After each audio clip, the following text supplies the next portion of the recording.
Hello everyone, welcome back to my channel. I am the motorcycle rescuer and I'm in collaboration with Nat from Nat's Knackers Yard.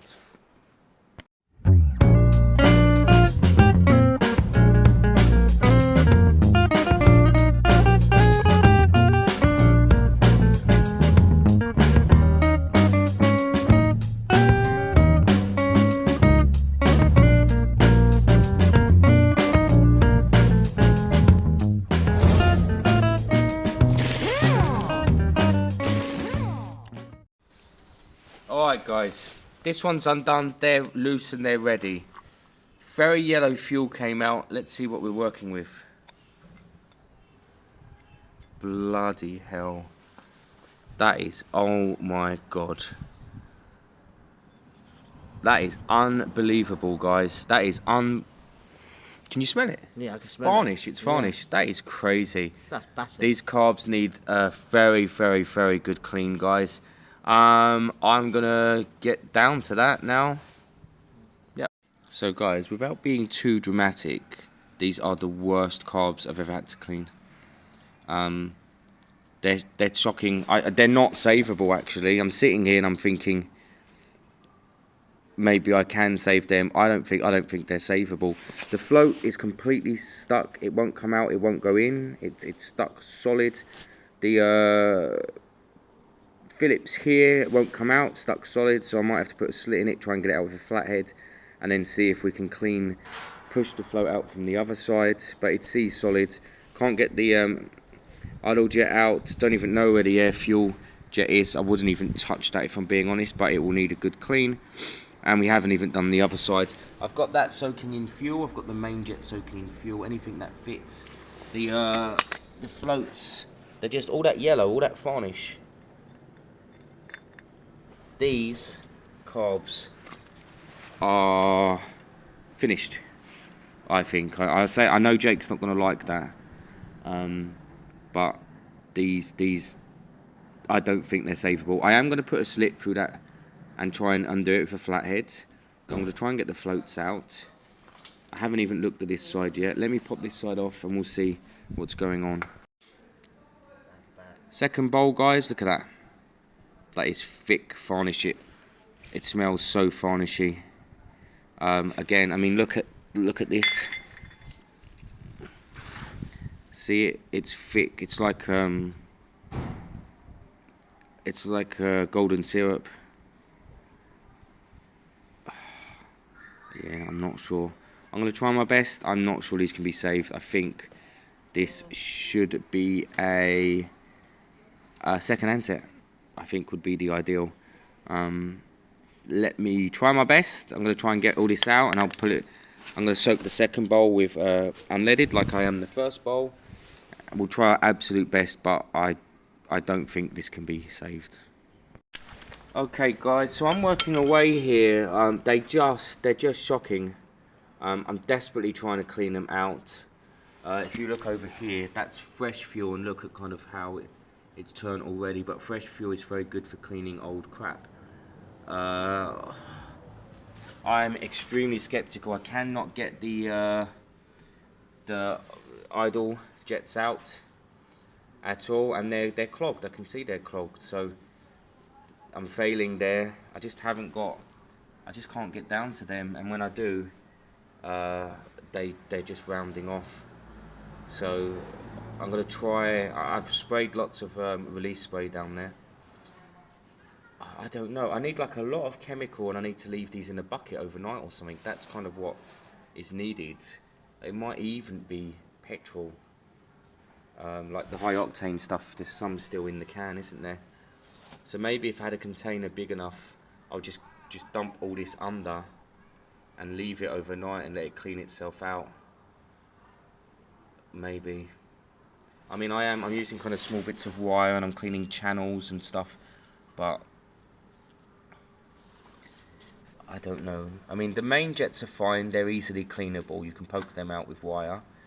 The float valves are stuck in both. They're stuck solid. I mean, I can break them apart, push them out, clean it out. I can get them probably okay.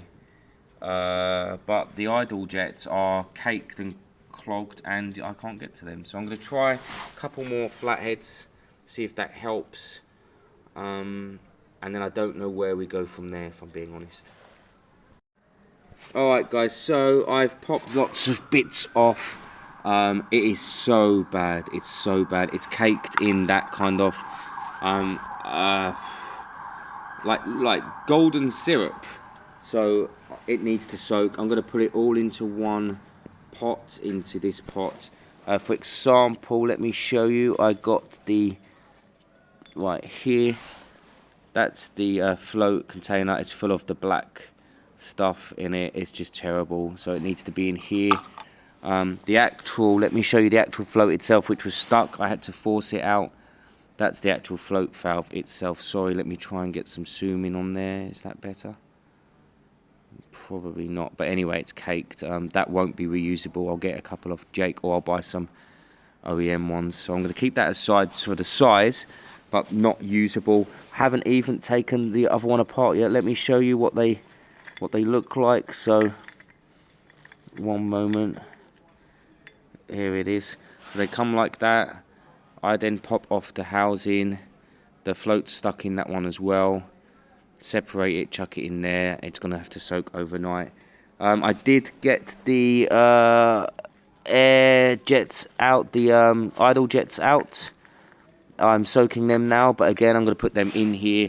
They're gonna soak overnight. We've got no choice, guys. It's bad.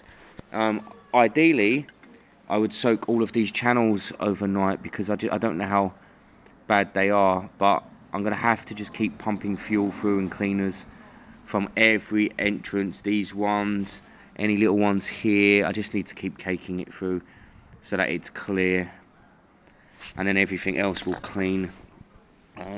Here, look, I've run some fuel through that, but you can see it's like tar. It's terrible, so they need cleaning. I'm going to do them next while I put everything else in to there with fuel so that they can sort themselves out overnight. Actually, I'd love to get this bike started today, but it's not going to be possible. Potentially tomorrow. Okay guys, so Jake's going to sort me out a kit to rebuild these carbs, which is great. Hopefully I can collect that tonight. The rest is up on the shelf soaking in fuel, basically. So exactly like I had it. There's fuel in there, there's fuel in there, there's fuel in there. It's all cleaning itself out. But main jet and all of the other jets Jake's going to give me, so that's not an issue. Cleaning these out, not so easy. I'm out of the spray. I think I'm going to have to buy some from Halfords, maybe tonight or tomorrow. There's Halfords near Nats, and I'm going to Nats after. So I might have to do that because these channels just all need cleaning out big time. Let me chuck the front wheel and everything back on this bike. It's been hours, which means that the spray will be nice and set. Obviously it's not fully cured, but it will be set enough for the wheel to go back on for now. And I've got the ER5 coming, so I need to store that somewhere. And I'm storing this big new tmax somewhere. I'm very busy, guys. I've got a lot going on at the garage, but funny enough, today's video probably isn't the most thrilling. I really wanted to hear this tmax. I've got the experience of that tmax now, but apparently this has been tuned, full service history. Mind you, I say full service history and I'm sitting here. The guys told me it's been sitting a year. It hasn't been sitting a year. To build up black tar in your carb, you've been sitting 2 or 3 years. The last MOT it had was 2017. I think that's the last time it was really on the road, so it's 4 years.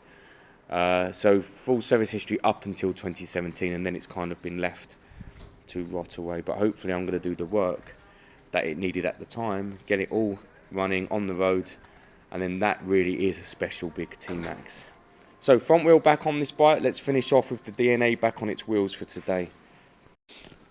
We're not going nuts here, guys. We just want to see some sort of trickle of fuel, I guess, when we're turning it over. Otherwise it could be on a suction system. There's lots of suction pipes all over this bike. But I know that the little dribbles that came out were very yellow. Oh, yeah! What a result. Did you see that?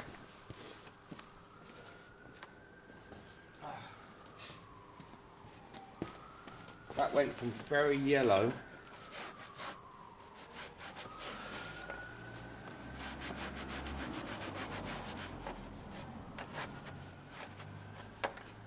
that was lovely news. That went from very yellow. I didn't even turn it on. Yes. So we're cleaning through the yellow crap. So is there only one fuel rail on this bike?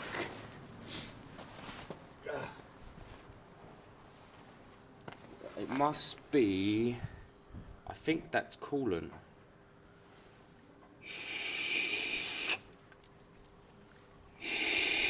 Oh, I don't know, let's see. Don't know. I feel like there should be a second pipe kicking out fuel.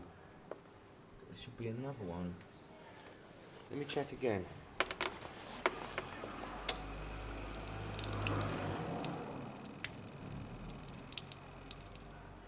I mean, it's definitely one pipe only kicking out fuel, but maybe it's all it's meant to be.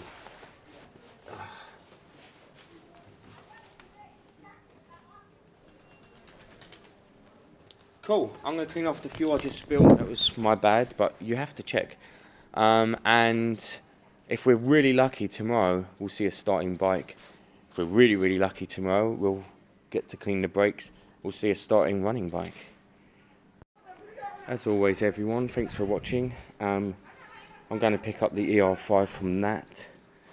And obviously wrapping up here for today. If we're very lucky tomorrow, we'll have a big running beast. Didn't do much to this today because, I don't know, I'm at a bit of a standstill. We've got all of the servicing kit for it now. I guess it's not priority. The ER5, Nat's ER5 tomorrow, I'm going to be looking at. And probably that big beast. Basically, I need to clear stuff. Look, I've got the 50cc over there, Typhoon, first tmax, DNA 50, and then I've got this, the ER5 coming now, this big beast, my Harley, the DNA 125. So I want to start hammering some of this stuff down. Leave me a comment about what you think about all my bikes and at the moment, and how everyone's been and so on. Make sure you leave a congratulations for Gary Gerjan passing his theory test. He'll be on a big bike very soon. He's been waiting so long, guys, so long. So I'm really pleased for him. And he's so lovely. He brings me a gift. He passes his test and brings me a gift.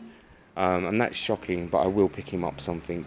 Maybe I'll wait till he's passed mod 1 and 2, and then we'll celebrate. Thanks, guys. Click the like, make sure you're subscribed, give it a good thumbs up, and drop me a comment, always helps.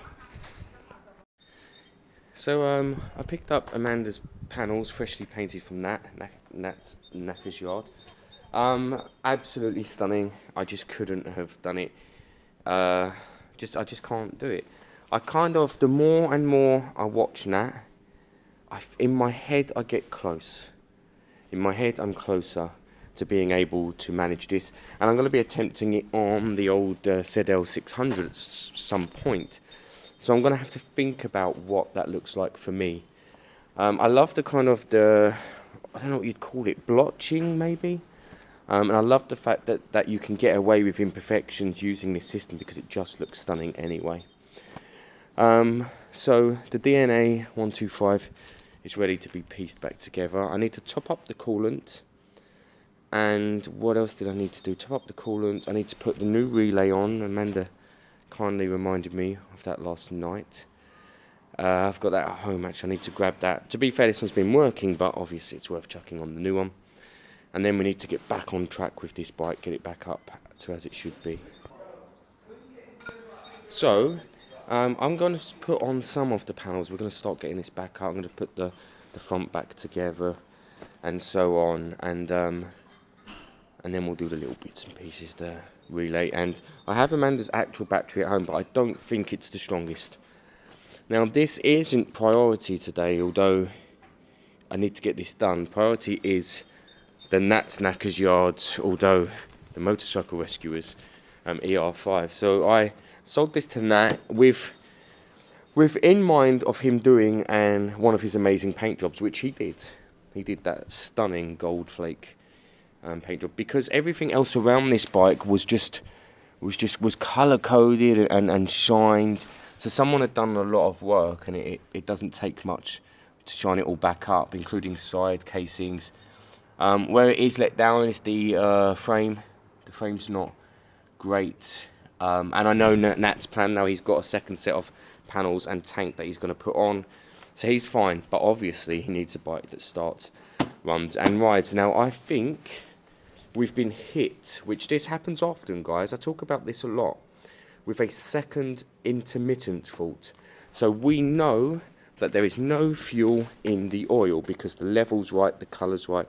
That old system is over. So I did fix the number one cause of issues. However, we've got some sort of secondary issue. Now, both me and Nat saw very clearly that it had spark on both sides. Concern is, does it have strong enough spark? Now, the spark, I believe, comes from the same coil. I've actually forgot. Nope, 2 separate coils. So, we'll try 2 new coils just in case. They are the old ones. I did buy new ones, as in second-hand ones. There may be an intermittent fault there. But to have both coils struggling may lead me to believe that something further back is at fault. Possibly even the stator. My hope is I change the coils, the leads, and the caps, or even swap these caps over. This bike starts. That's my hope. If not, I think it'll be something to do with the stator system, which is it that side or that side? It will be this side, and it might even be that needs to clean out. So we need to get this bike started, and my fingers are crossed massively to get it done today, so I can get it back to Nat, so he can get it sorted and sold. What I like is that this reflects how I work. I don't want anyone stuck with a bike of mine that stops working a couple of days later. I've turned these bikes inside out. Yeah, I've worked with them. I am the best person to then look at it again. Okay, and it's not about and Nat's not thinking about money, and he's not thinking about who's right and who's wrong. We're thinking, I know this bike inside out, it makes sense. So, 2 main focuses today. Priority number 1, although I want to get some of these panels on. Priority number 2. And then, of course, the carb work for the big tmax, because that's a high-ticket item. That's a £2,000 bike. I did visit Jake today. He has given me this this new set. So mains, secondaries, and float valves. That's exactly what I needed. Obviously, he doesn't send them to you like that through his channel. He gives you a beautiful little packet, and he writes a love message on it. But to me, he chucks them out the window like that. Great, so lots to do. I've bought 2 full tubs of carb cleaner, because even though we've got new jets and stuff there, guys, the innings of that carb need cleaning thoroughly. They have to be cleaned through, so I've bought 2 brand new carb cleaners to be able to do that. So let's get started. I think tempting, but I want to get some panels on this because it's just a bit of a pain in the arse. Start with peeling off all this crap that I've used to cover up. I'm going to start with putting the handlebars back on, so we're at a kind of baseline setting here, guys. Look who's just arrived. Oh, he's numpty. What have I done to deserve this? Have you come to shit on my floor again?